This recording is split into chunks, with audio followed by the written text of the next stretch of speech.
तस्वीरें अच्छी तो नहीं है मतदान के दिन, अगर इस तरह के पथराव की तस्वीरें आ रही हैं और ज्यादा जानकारी थोड़ी देर में मिलेगी, लेकिन यूपी के लिए और आज वोटिंग का दिन है, मुझे नहीं लगता इस तरह की तस्वीरें आनी चाहिए थी। समाजवादी पार्टी के पास तो सुबह से ऐसी तस्वीरें आ रही हैं जहां प्रशासन द्वारा रोका जा रहा है। कल चुनाव आयोग के निर्देश के बाद भी कि पुलिस द्वारा मतदाता का पहचान पत्र चेक नहीं किया जाएगा। सीसम, मऊ में, मुरादाबाद में पुलिस द्वारा मतदाता पहचान पत्र को चेक किया गया, उनको रोका गया।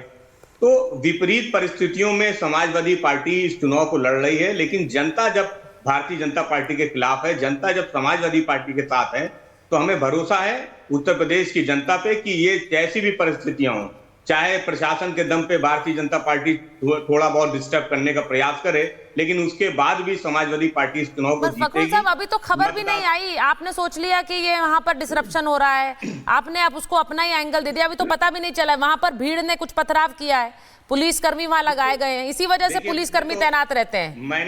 मैंने तो कहा कि थोड़ा बहुत डिस्टर्ब कहीं भी हुआ हो, मैंने तो नहीं कहा कि कौन कर रहा है, कैसे कर रहा है।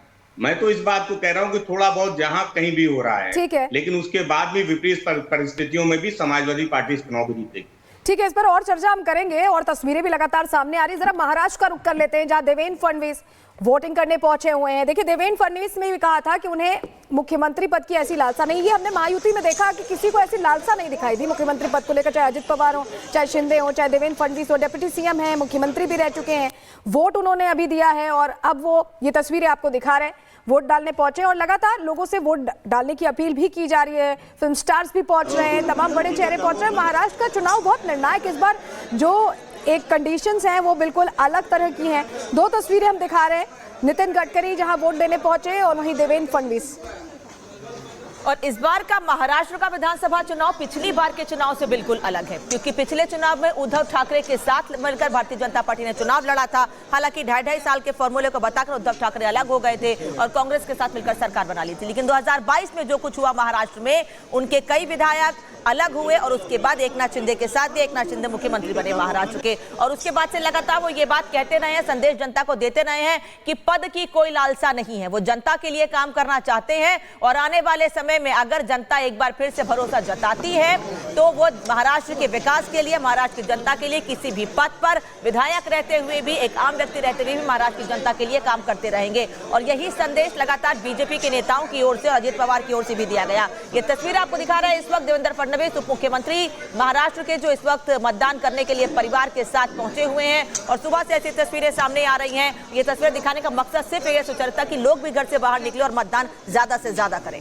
बिल्कुल, ये तस्वीरें एक तरह से दिखाते भी, हम कहते हैं महाराष्ट्र में हमेशा से मतदान थोड़ा लेट होता है, वोट परसेंटेज, जो मतदान परसेंटेज है वो थोड़ा सा देरी से आगे बढ़ता है। तो अभी वो स्क्रीन पर आपके फिगर्स भी चल रही है, देवेंद्र फडणवीस की तस्वीर है।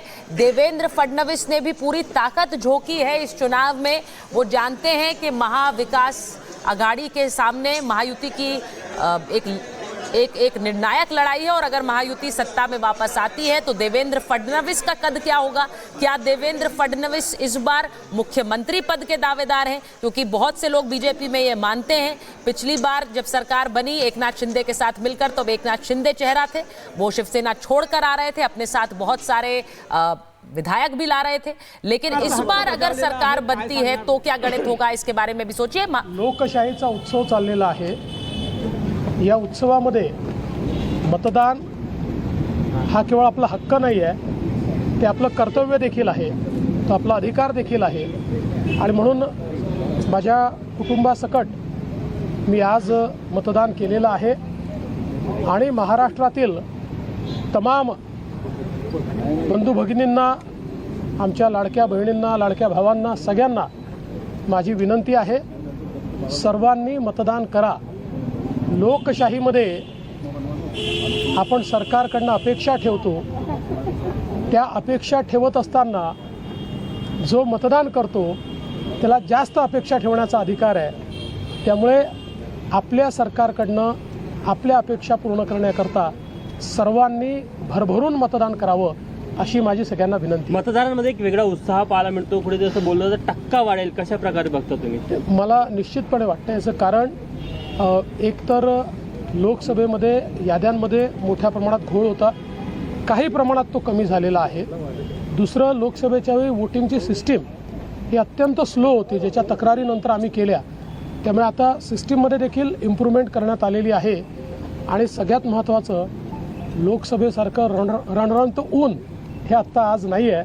त्यामुळे मला असं वाटतं की निश्चितपणे टक्का वाढेल. लाडक्या बहिणी पण जास्त संख्येने निघाल्यामुळे वाढू शकतो टक्का. मला असं वाटतं की महाराष्ट्रात आपण नेहमी पाहतो, इतर राज्यांपेक्षा महाराष्ट्रामध्ये महिलांचा टक्का हा 5 ते 6% कमी असतो पुरुषांपेक्षा. मला असं वाटतं की यावेळी निश्चितपणे आमच्या सगळ्या लाडक्या बहिणी ज्या आहेत त्या मतदान करतील आणि ही जी टक्केवारी आहे त्यातला जो फरक आहे तो भरून काढते. महाराष्ट्रात कमी मतदान झालेलं आहे. अपेक्षेपेक्षा 9 वाजेपर्यंत अख्ख्या महाराष्ट्रात मतदान फार कमी झालेलं आहे. नाही, अपेक्षा एवढंच झालंय, कुठेही कमी झालेलं नाही. काय वाटतं? कॉन्फिडन्स आणि हास्य दिसतं तुमच्या चेहऱ्यावर.